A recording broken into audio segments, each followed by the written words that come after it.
हमारे देश के जो राष्ट्रीय पर्व हैं, नेशनल फेस्टिवल हैं, वो किस किस को आते हैं? हम लोग गणतंत्र दिवस क्यों मनाते हैं? 26 जनवरी को ही क्यों संविधान लागू हुआ था?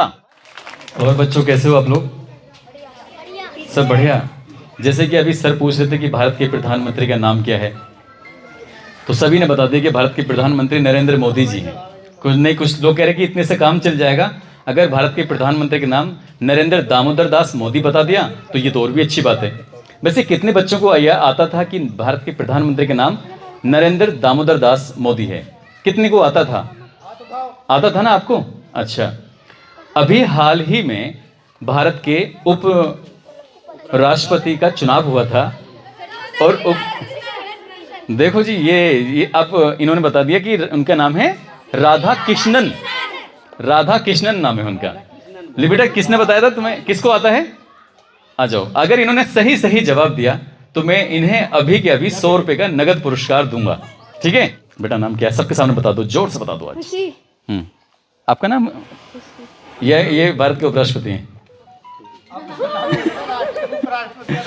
खुशी बताएंगे भारत के उपराष्ट्रपति का नाम। बेटा नाम क्या है? सीपी राधाकृष्णन। सीपी राधाकृष्णन नाम है उनका, महामहिम सीपी राधाकृष्णन। लेकिन इसको और पूरा कर देते हैं कि पूरा नाम क्या है। सीपी क्या है भैया, ये बता दो। पी से तो पुण्यस्वामी, सी से याद नहीं आ रहा। ये पैसे कह रही हैं, पी से जो बनता है पन्नुस्वामी। स्वामी वो उधर साउथ के ना, तो स्वामी नहीं सामी होता है, पन्नुस्वामी। अब थोड़ा सा सी को और देख लो, ध्यान करो बेटे, बताएं कहीं तो चंद्रबाबू नायडू हो जाए या चंद्रशेखर हो जाए। ध्यान करो, कोई बात नहीं। बच्चों इसके लिए तालियां हो जानी चाहिए क्योंकि इसने जवाब दे दिया है सीपी राधाकृष्णन, और ये बात बिल्कुल सही है। ये चंद्रपुरम है ना? चंद्रपुरम पुण्यस्वामी राधाकृष्णन। हाँ दोबारा बताओ। चंद्रपुरम पुण्यस्वामी राधाकृष्णन। इसके लिए 100 रुपए का नगद पुरस्कार, साथ ही कुछ भी मिल जाए। चलो इसे कलर से, इसके लिए कलर भी काम आएंगे। हमारे देश के जो राष्ट्रीय पर्व हैं, नेशनल फेस्टिवल हैं, वो किस किस को आते हैं? मैं पैसे नहीं लूंगा, बता दो वैसे यार। आपको पता है? आपका नाम क्या है? पर्व नाम है इनका। आप मैम के बच्चे हो ना? यस। अच्छा, तो पढ़ने आते हो, पढ़ाने आते हो? पढ़ाने आता हूँ। अरे शाबाश, गुरुजी के लिए तालियां। तो गुरुजी ये बताइए, आप हमारे जो नेशनल फेस्टिवल हैं वो कौन कौन से हैं? Independence day, republic day, Gandhi Jayanti. बहुत अच्छे, शाबाश। इसके लिए भी बनता है कुछ, गुरुजी के लिए भी। ये कलर सही रहेंगे गुरुजी? ठीक है, गुरुजी के लिए तालियां। अब ये बताइए कि 2 अक्टूबर को कौन सा राष्ट्र पर्व होता है भैया? क्या होता है 2 अक्टूबर को? खड़ा हो जाए बेटा। आज जिसने हाथ मार दिया है ये जीत गया बेटा। गांधी जयंती और लाल बहादुर शास्त्री जी का जन्मदिन मनाया जाता है। बहुत अच्छे, तालियां। बच्चों, अरे इसके लिए भी कुछ दिया जाए। ऐसे मैं ऐसे हाथ डाल देता हूँ, जो भी निकल के आ जाता है ना पिटारे में से, वही। ठीक है बच्चों, मैं तुम्हें एक छोटी सी कहानी सुनाता हूँ। कहानी कुछ ऐसी है, एक प्यारी सी बच्ची है, इसका नाम है, क्या नाम है आपका? तानिया। एक बार तानिया अपनी मम्मी और पापा के साथ मेले में जाती है। जब बच्ची मेले में जाती है तो वहां जाने के बाद उसकी नज़र पड़ जाती है गुब्बारे वाले पर। गुब्बारे वाले को देखकर वो वहां खड़ी हो जाती है, तो अपनी मम्मी पापा से कहती है कि पापा मुझे गुब्बारे लेने हैं। गुब्बारे इसलिए लेना चाह रही थी वो क्योंकि उसे देख के गुब्बारे वाले को अच्छा लग रहा था। वो गुब्बारे वाला क्या काम करता था? बच्चों को ऐसी इम्प्रेस करने के लिए, आकर्षित करने के लिए, उस पर ध्यान जाए गुब्बारे वाले पर, वो एक गुब्बारा उसमें हवा भरता था और उड़ा देता था। तो ऐसे ही उसने गुब्बारे उड़ा दिया। जैसे उसने गुब्बारा उड़ाया तो बच्ची ने कहा कि मुझे उड़ता हुआ गुब्बारा चाहिए।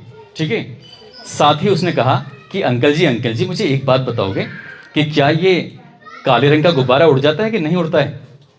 तो ये बात अंकल जी सुनने के बाद बोले, बड़े एकदम आश्चर्य में पड़ गए कि यार बेटा, बस हाँ ये बताओ कि गुब्बारे के अंदर कौन सी गैस भरी जा रही थी जो वो उड़ रहा था? किसको पता है? जो बच्चा बताएगा कि उसके अंदर कौन सी गैस भरी हुई थी जिसको वो उड़ा देता था, तो उसको 200 रुपए का नगद पुरस्कार। ऑक्सीजन, बेटा बैठ जा। ज्यादा लोड ले लिया उसने। उसके अंदर कोई गैस कौन सी भरी जाती है गुब्बारे के अंदर जिससे गुब्बारा उड़ जाता है? बैलून। शाबाश, उधर चलते हैं। Sir nitrogen. हैं? नाइट्रोजन। नाइट्रोजन। पक्का पता था? चलो तुम एक काम करना, फिर लड़ाई मत करना। मैं सिर्फ 100, अब 200 तो नहीं दूंगा, 100 बांट लेना। रखो इन बच्चों की तालियां। तो बच्चों, वो उसके अंदर नाइट्रोजन गैस भरता था, गुब्बारे वाला उसको उड़ा देता था, और उड़ते हुए उस गुब्बारे को देखने के बाद तानिया ने कहा कि मुझे काले रंग के गुब्बारे के बारे में पूछना है कि क्या काले रंग का गुब्बारा भी उड़ सकता है?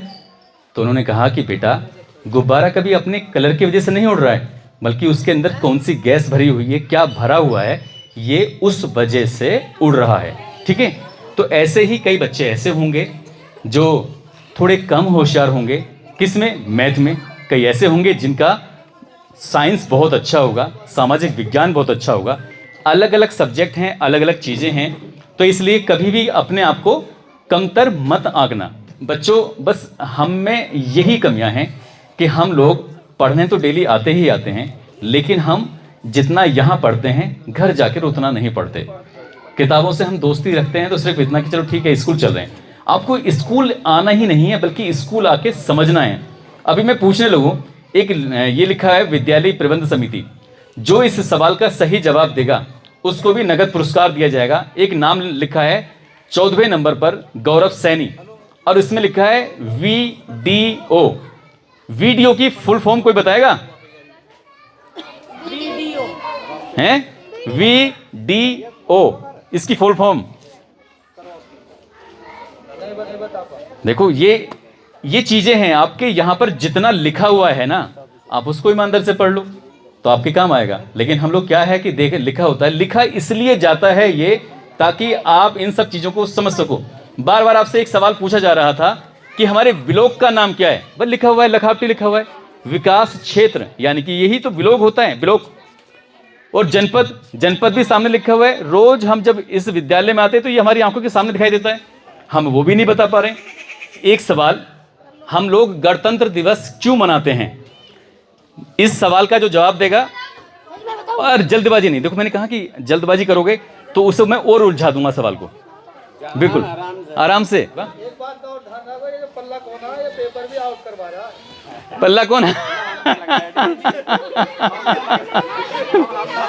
सुनो, अगर किसी वजह से पेपर आउट होता है, अगर पेपर आउट होता है किसी वजह से, तो अभी तो बाजी मार सकते हैं, लेकिन हमें तो जिंदगी में लंबी रेस में जाना है ना, तो आगे कैसे पेपर आउट होगा?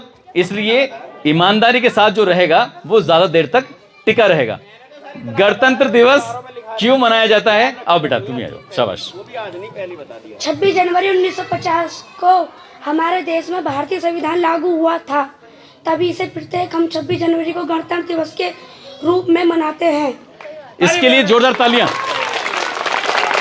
अब यहाँ जितने भी हैं, इंक्लूडिंग सर भी, अगर बात पेपर आउट की चल रही है तो लो बेटा, सारे पुरस्कार भैया तू ही लेगा। आप तुम्हारे सामने है कि 26 जनवरी को ही, अब ये सवाल सभी के लिए, अगर यहाँ सर भी देना चाहे जवाब, कोई भी देना चाहे तो वो भी दे सकता है, वो भी 100 रुपए के लिए, कोई दिक्कत नहीं है। कि 26 जनवरी को ही क्यों संविधान लागू हुआ था? हर बच्चे को पता है, बताओ। सर मैं बताने की कोशिश करूंगा। हाँ बिल्कुल, इन्हें मौका दिया जाए सर। दे दो लीजिए। एक अधिवेशन हुआ था जो 26 जनवरी में हुआ था, वो मुझे सन याद नहीं आ रहा सर, वो पक्का की 27 में हुआ था। लेकिन अधिवेशन किसका हुआ था, क्या हुआ था? ये जो अधिवेशन हुआ था ये आज़ादी के विषय में ही हुआ था। तो तब उस दिन ही ये तय किया गया था कि हमारा देश 26 जनवरी को आज़ाद माना जाएगा, लेकिन ऐसा हुआ नहीं। लेकिन जब हमारा 26 ये संविधान बन के तैयार हो गया, संविधान तो बन के हो गया था 2 वर्ष 18 दिन में, लेकिन लागू इसीलिए 26 जनवरी को चुना था, इसी दिन लागू किया था। अब थोड़ा सा आप बता दो। सर का सवाल का जवाब मतलब पहुंचने की वहां तक कोशिश की है, लेकिन और इससे और शुद्ध रूप में जानने की कोशिश करते हैं। 26 जनवरी को इसलिए हम मनाते हैं जो कांग्रेस पार्टी आप पढ़ते होंगे, तो कांग्रेस पार्टी के पहले प्रत्येक वर्ष अधिवेशन होते थे। 1929 में लाहौर अधिवेशन हुआ और लाहौर अधिवेशन में पहले अध्यक्ष चुन रहे थे गांधी जी को, लेकिन गांधी जी ने मना कर दिया और उनके स्थान पर फिर जवाहरलाल नेहरू को अध्यक्ष चुना गया। सभी लोगों ने मिलकर के फिर ये निर्णय लिया कि भाई जो आने वाला जो आपका 26 जनवरी है, यानी 26 जनवरी 1930, तो इसको हम पहली बार अपना स्वाधीनता दिवस, स्वतंत्र दिवस जो आप बोलते हैं, इसको हम मनाएंगे। ठीक है, तो पहली बार 26 जनवरी 1930 को रावी नदी है उसके तट पर हमने तिरंगा फहराया और पहली बार हमने स्वतंत्रता दिवस के रूप में बनाया। उसके बाद में जब आप पढ़ते हैं कि ऐसी स्थिति आई, माउंटबेटन योजना प्रस्तुत की गई 3 जून 1947 को, और उसके बाद में आप पढ़ते हैं कि उसी के आधार पर कि 14 अगस्त 1947 को पाकिस्तान अलग हो गया, यानी वो स्वतंत्र कर दिया गया, और 15 अगस्त 1947 को कौन हो गया? भारत हो गया। ठीक है, इस सवाल का यही सही जवाब है जो सर ने अभी दिया है कि ये भारतीय राष्ट्रीय कांग्रेस का 26 जनवरी साल 1930 को एक अधिवेशन हुआ था और उसी अधिवेशन में उन्होंने अपने आप को पूर्ण स्वराज्य की घोषणा कर दी थी कि हम आज से आज़ाद हैं। तो इसलिए अब आपका 26 नवंबर 1949 को संविधान बनकर तैयार हो गया, तो उन्होंने इंतजार किया कि अभी जब 26 तारीख आएगी, 26 जनवरी आएगी, तब हम इसे लागू करेंगे, क्योंकि हमने तो पहले इसकी घोषणा कर दी थी ना साल 1930 में। तो गुरुजी के लिए भी सौरभ बनते भाई नहीं, ये देखो पुरस्कार है, छोटा हो या बड़ा हो। और अभी हाल ही में मुझे कानपुर बुलाया गया था पीएससी में, थोड़ी देर पुलिस वालों को पढ़ाने के लिए, बस 15-20 मिनट मैंने पढ़ाया था। ये मेरी ज़िंदगी का बड़े खूबसूरत दिन था।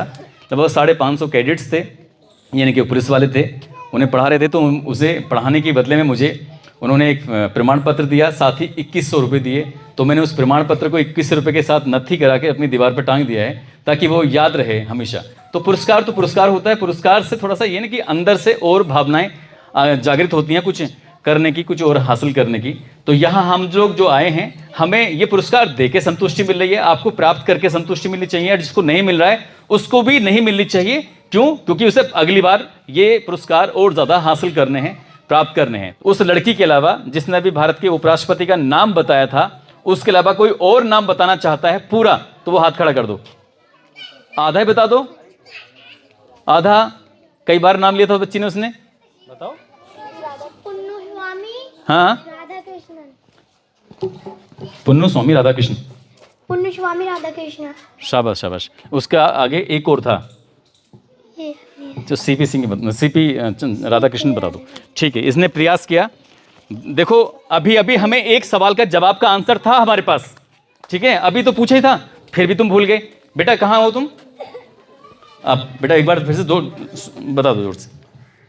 चंद्रपुरम पुन्नुस्वामी राधा कृष्ण। ये उपराष्ट्रपति का नाम है, ठीक है, याद तो करना पड़ेगा क्योंकि वो साउथ के हैं। हमारा देश इतना बड़ा है, अलग अलग भाषाएं बोली जाती हैं और अलग अलग बोलियां बोली जाती हैं। बुलंदशहर में जाओगे तो कुछ और बोलेंगे, अलीगढ़ जाओगे तो कुछ और बोलेंगे, अमरोहा जाओगे तो कुछ और बोलेंगे, ठीक है।